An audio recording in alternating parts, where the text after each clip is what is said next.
নমস্কার বন্ধুরা, এ to Z technical সাইডে সকলকে স্বাগতম। আজ নতুন একটি ভিডিও নিয়ে এসেছি। আজ এই ভিডিওর মাধ্যমে দেখাতে চাচ্ছি কীভাবে একটি সিআরটি টেলিভিশনের ফ্লাইব্যাক চেঞ্জ করতে হয়। সম্পূর্ণ ভিডিওর সাথে আমি থাকছি, আশা করছি ভিডিওটি ভালো লাগবে। তো চলুন বন্ধুরা শুরু করি। এখানে দেখতে পাচ্ছেন যে ফ্লাইব্যাকের যে ক্যাপ আছে পিকচার টিউবের সাথে, এটা সর্বপ্রথম আমাদের ডিসচার্জ করে নিতে হবে, কারণ এখানে ওভারবোল্ট থাকে অনেক। এখানে শক করলে অনেক বড় ধরনের ক্ষতি হয়ে যেতে পারে, আপনি বিকলাঙ্গ প্যারালাইজড হয়ে যেতে পারেন, এমন ধরনের ভোল্টেজ এখানে থাকে। এই জন্য সর্বপ্রথম বলবো এখানে দুইটি কানেক্টর, অর্থাৎ আপনার একটি ফ্ল্যাট, দুইটি ফ্ল্যাট স্ক্রুড্রাইভার হলে হচ্ছে, একটি ফ্ল্যাট একটা স্টার হলে হচ্ছে মিশনে। অবশ্যই একটি ফ্ল্যাট হতে হবে যেটা দিয়ে আপনি এটা খুলবেন, যেটা বডির সাথে আর্ট করবেন সেটা যে কোনো একটা হলে হচ্ছে আবার সাইড খুললাম, পিকচার টিউবের সাইড। এখন আমরা পিসি বোর্ডের সাথে যে ফ্লাইব্যাকের যে অংশটা আছে, মূল যে ফ্লাইব্যাক, সেটা খুলব। তার জন্য সোল্ডারিং আয়রন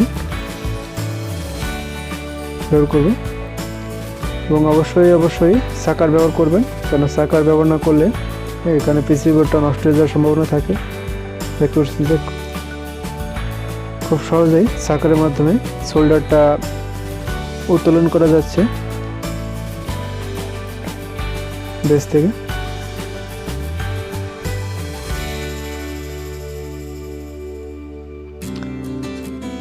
আর এই ফ্লাইব্যাকটা কেন পরিবর্তন করতে হয় তার কারণ বলছি, কি উপসর্গ দেখা দিলে আপনি ফ্লাইব্যাক পরিবর্তন করবেন বা খুলে দেখতে পারেন এমন মনে হবে বলে দিচ্ছি। যে ফ্লাইব্যাক নষ্ট থাকলে সাধারণত যে সিরিজে লাইন দিলে ফ্লাইব্যাক থেকে ধোঁয়া বেরোয়, কট শব্দ হয় এমন।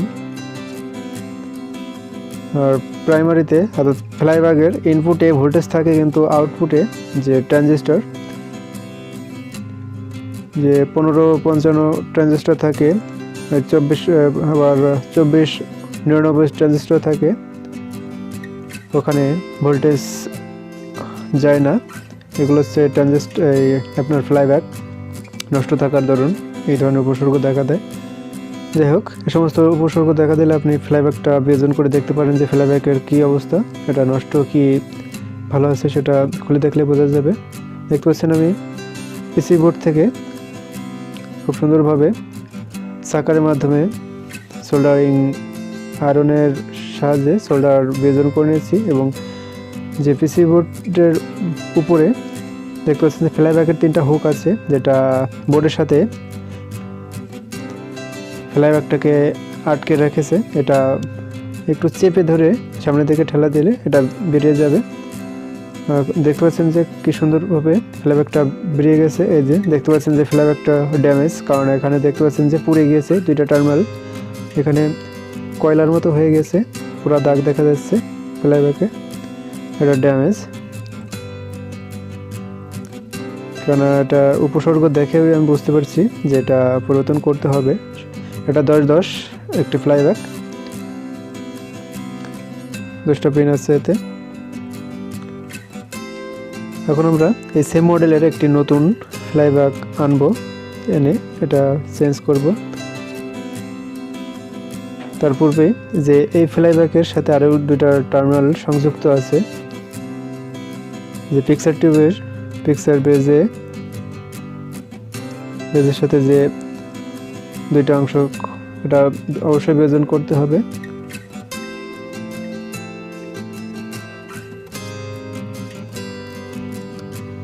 আর সে সকল বন্ধুরা বলছি, যে সকল বন্ধুরা সাবস্ক্রাইব করেন অবশ্যই সাবস্ক্রাইব করবেন এবং পাশে থাকা বেল আইকনটি সিলেক্ট করবেন, কারণ আমি যখনই নতুন নতুন টেকনিক্যাল ভিডিও আপলোড করব আপনার নোটিফিকেশনে পৌঁছে যাবে।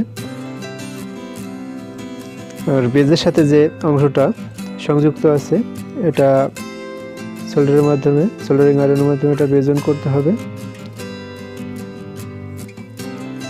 কিছু সময় দেখা যায় যে পিকচার ঘোলা আসে, মানে একেবারে কুয়াশার মতো, সেটা হচ্ছে এই বেজের সমস্যার কারণে। বেজ চেঞ্জ করলে এটা সলভ হয়ে যায় এই ধরনের সমস্যা।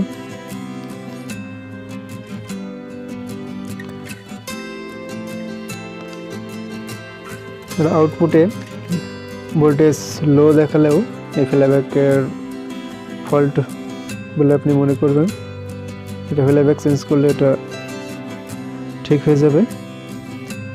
সেম মডেলের দেখতে পাচ্ছেন আর হাতে এই যে পুরোনো ফ্লাইব্যাকটা, এটা 10-10-এর ফ্লাইব্যাক, এবং নতুন একটি যে ফ্লাইব্যাকটা এনেছি সেটাও 10-10 মডেলের ফ্লাইব্যাক।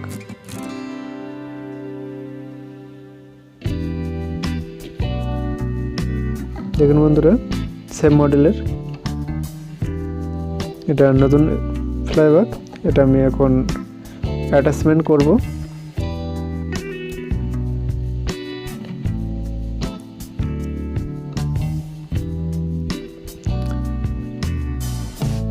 যেহেতু এটা দোকানে এনে রাখা, এটা ধুলাবালি পড়েছে, এটা একটু মুছে নেওয়া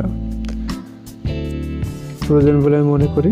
এই জন্য ব্রাশ দিয়ে এটা একটু পরিষ্কার করে নিচ্ছি।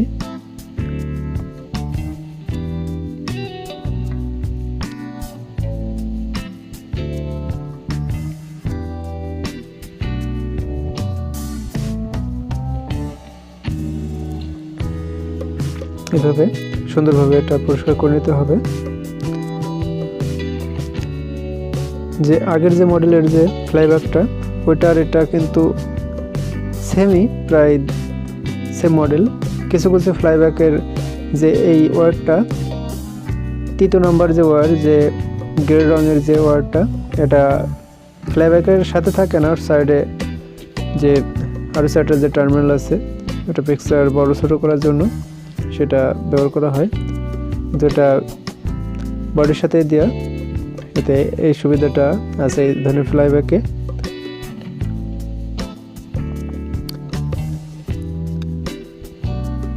বন্ধুরা,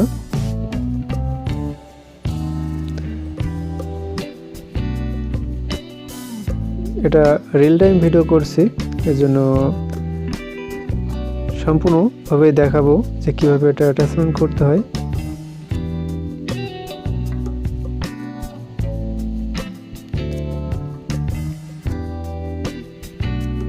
দশ ফ্লাইব্যাকটি এখন পিসি বোর্ডটা উল্টায় এর উপর বসিয়ে দেবো। দেখতে পাচ্ছেন যে পুড়ে গিয়েছিল এটা, সেজন্য পিসি বোর্ডের ওখানে ধুলা ময়লা কালি ফায়ারিং যে কার্বন সেটা জমে রয়েছে, এবং সেটা ব্রাশ দিয়ে ভালোভাবে পরিষ্কার করে তারপর ফ্লাইব্যাকটি অ্যাটাচড করতে হবে। এখানে যে ফ্লাইব্যাকের যে 10টি টার্মিনাল আছে, লেগ আছে, সেটাই 10টি হোলের ভিতর সুন্দরভাবে ঢুকিয়ে দিতে হবে। এবং এর যে হুকগুলো আছে, 3টা হুক আছে 3 পাশে, এক পাশে একটি আর 2 পাশে একটি, 2টি, মানে আর এক পাশে আছে 2টি, এক পাশে একটি, মোট 3টি হুক আছে। এটা ভালোভাবে চেপে দিলে বডির সাথে হেঁটে যাবে, টকাস করে একটু শব্দ হবে ভিতরে ঢুকে গেলে। দেখতে পাচ্ছেন যে 10টা হোলের ভিতরেই এই লেগগুলো ঢুকেছে, এবং ভালোভাবে চেপে এই প্লাস্টিকের যে বডির সাথে যে অ্যাটাচড এই অংশটা ঢোকায় দিতে হবে। এই 3টা সুন্দরভাবে ঢুকলে তারপর ওটা ছেড়ে দিলেও পড়বে না, কেন ওটা ভালো শক্তপোক্তভাবে এটা থাকে। আর এই জন্য আমি এখন এটা সোল্ডারিং করব। অবশ্যই সোল্ডারিং আয়রনটা ভালোভাবে গরম করে নিতে হবে, কেন গরম না করলে এটা ভালোভাবে গলবে না। সোল্ডারটা দেখতে পাচ্ছেন সুন্দরভাবে গলে যাচ্ছে। কয়েক সেকেন্ড এরপর ধরে রাখলেই সোল্ডারিংটা ভালো হয়, কেননা যদি অল্প হিট হয় সোল্ডারিং আয়রন, তাহলে কিন্তু সোল্ডারিং ভালো হয় না, যে দানা দানা থেকে যায়, সেক্ষেত্রে সেখান থেকে ভেঙে যাওয়ার প্রবণতা অনেক বেশি থাকে। এজন্য বলবো অবশ্যই যে সোল্ডারিং আয়রন ব্যবহার করবেন। কমপক্ষে 60 ওয়াটের সোল্ডারিং আয়রন ব্যবহার করবেন এই ইলেকট্রনিক্স কাজে, মানে টেলিভিশনের এই ধরনের কাজে। কমপক্ষে আপনি 100 ওয়াটের কয়েল ব্যবহার করতে পারেন আপনার সুবিধার্থে। আমি সাজেস্ট করব কমপক্ষে 60 ওয়াটের সোল্ডারিং আয়রন ব্যবহার করতে। আর সোল্ডারিং আয়রনের হেডটা অবশ্যই তামার হলে ভালো হয়, তামা হলে হিটটা খুব দ্রুত পাওয়া যায় এবং হিটে লাইনে দিলেই খুব দ্রুত সময়ের মধ্যে এটা গরম হয়ে যায়, কারণ এর হিট ট্রান্সফারের ক্ষমতা অনেক বেশি। যাই হোক, দেখতে পাচ্ছেন যে আমি আবার প্রত্যেকটা লেগের গোড়ায় সোল্ডারিং আয়রন দিয়ে এটা মজবুত করে এঁটে দিচ্ছি। আর পিসিবি বোর্ডের সাথে খুব শক্তপোক্তভাবে এঁটে গিয়েছে ফ্লাইব্যাকটি। এখন বেস বোর্ডের সাথে যে দুইটি টার্মিনাল মানে কানেক্টর আছে সেটা আমি কানেক্ট দেব। প্রথমে যে গ্রে কালারের যে বেজের সাথে, বেজের লেগের সাথে এটা সোল্ডারিং করব।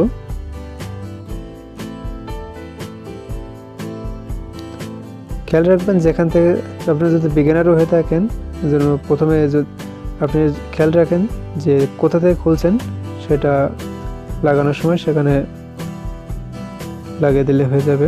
প্রয়োজনে আপনি মার্কিং করে রাখতে পারেন মার্কার দিয়ে। তো 2-3টা কানেক্টর, তো এতে কোনো সমস্যা হয় না, আপনি বুঝতেই পারবেন। অবশ্যই ভুল কোথাও কানেক্ট দেবেন না, ভুল কোথাও কানেক্ট দিলে এখানে আবার ভোল্টেজের কারণে এখানে ফিক্সার টিউবটি পড়ে যেতে পারে, এই দিকে অবশ্যই খেয়াল রাখবেন।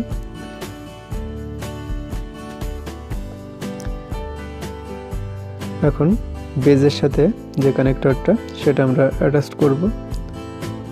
বেজের সাথে এই মোটা কালারের যে ওটা পিঙ্ক কালারের যে কানেক্টরটি হাই ভোল্টেজ কানেক্টর, এটা ওই হুকের ভিতর ঢুকিয়ে দিয়ে বাঁকায় দিয়ে তারপর সোল্ডারিং আয়রন ধরলে এটা সোল্ডারিং হয়ে যাবে। আর একটু শক্তপোক্ত করার জন্য আমি এখানে আর একটু সোল্ডার ব্যবহার করছি।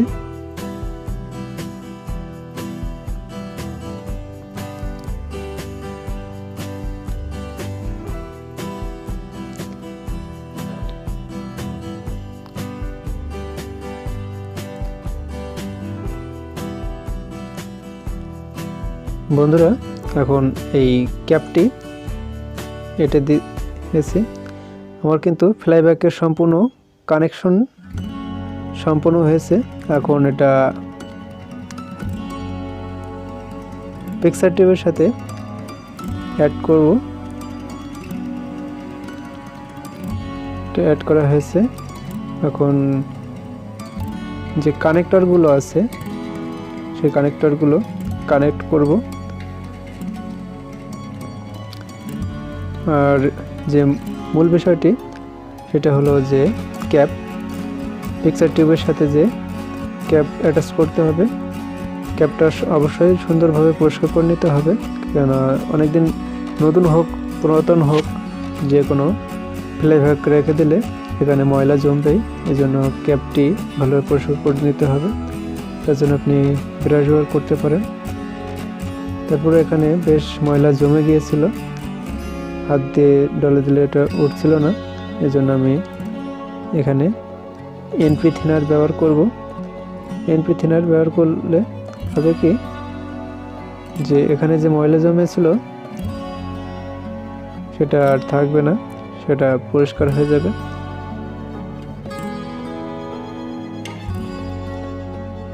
যেহেতু মোবাইল সার্ভিসিং করি এই জন্য এনপি থিনার আমার আনা রয়েছে।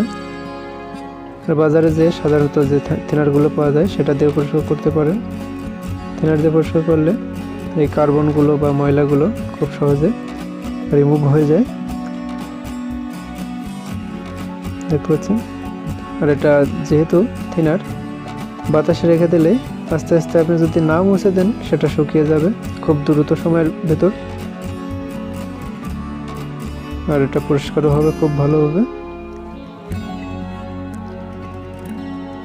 দেখতে পাচ্ছেন এটা শুকিয়ে গেছে।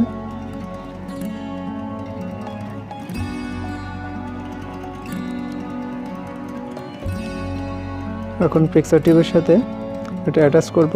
তার সর্বপ্রথম পিক্সার টিউবের বডিটা ভালো করে পরিষ্কার করে নিতে হবে এবং সেখানে এই আঠা দিতে হবে।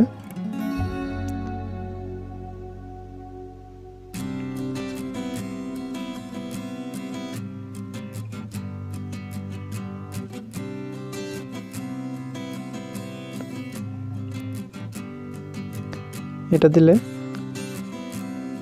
যে ক্যাপটা বডির সাথে খুব ভালোভাবে এটা থাকবে, এখানে ভোল্টেজ লিক করার সম্ভাবনা থাকবে না। আর এটা চারিপাশেই ভালোভাবে মেলে দিতে হবে, আঙুল দিয়ে হোক বা কোনো কাগজ বা যে কোনো কিছুতেই হোক, চারি সাইডে ভালোভাবে এটা মিলিয়ে দিতে হবে।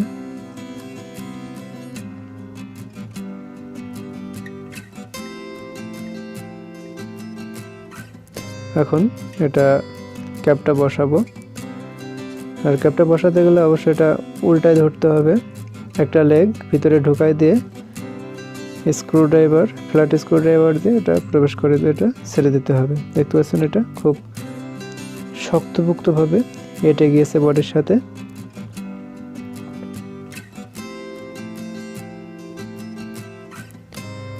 এখন আমরা কানেক্টরগুলো কানেকশন দেব বন্ধুরা।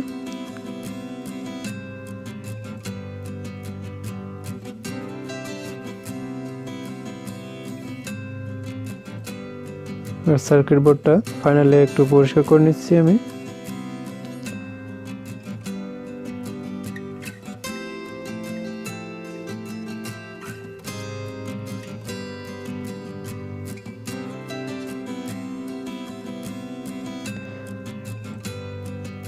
ফ্রেন্ডস,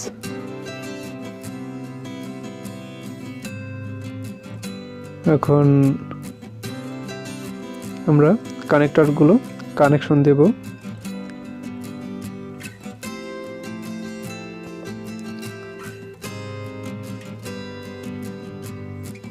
যতগুলো কানেক্টর আমরা ব্যবহার করে থাকি, যে সেন্সর, এটা সেন্সরের কানেক্টর, সুইচিং এর কানেক্টর,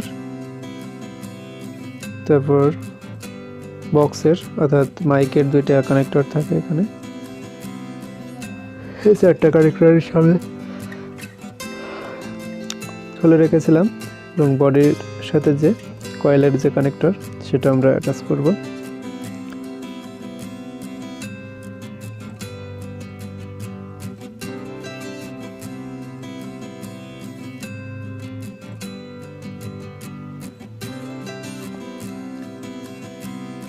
তো বন্ধুরা দেখতে পাচ্ছেন যে কিভাবে একটি নষ্ট ফ্লাইব্যাক চেঞ্জ করলাম এবং নতুন ফ্লাইব্যাক অ্যাটাচমেন্ট করলাম। আর অবশ্যই এই দিকটা মাথায় রাখবেন যে গ্রাউন্ডের সাথে এই কানেক্টরটা বেজে লাগাতে ভুলবেন না, কেন এটা না দিলে কিন্তু অল্প সময়ের ভিতরে আপনার পিক্সার টিউবটা নষ্ট হয়ে যেতে পারে। অবশ্যই বিষয়টা মাথায় রাখবেন। এখন আমরা সিরিজ লাইন দিচ্ছি এবং ক্যামেরাটা সামনে নিয়ে অন করব, সিরিজ সুইচ অন করব। দেখতে পাচ্ছেন সিরিজ বাতি জ্বলেছে, অর্থাৎ আমাদের পাওয়ার পেয়েছে টেলিভিশনটি। এখন আমরা কি করব, দেখতে পাচ্ছেন এই যে পিকচার এসে গেছে। এর ইতিপূর্বে কিন্তু কোনো পিকচার ছিল না, এটা এখন ফ্লাইব্যাক অ্যাডজাস্ট করলে এটা সব ঠিক হয়ে যাবে। যেহেতু নতুন ফ্লাইব্যাক একেবারে, এই জন্য এখানে ভোল্টেজ সব কিছু লো থাকে। এখন আমরা এটা অ্যাডজাস্ট করব, অ্যাডজাস্ট করে কাঙ্ক্ষিত পিকচারে নিয়ে আসবো। দেখতে পাচ্ছি আমাদের যেটা প্রয়োজন সেখানে চলে এসেছে।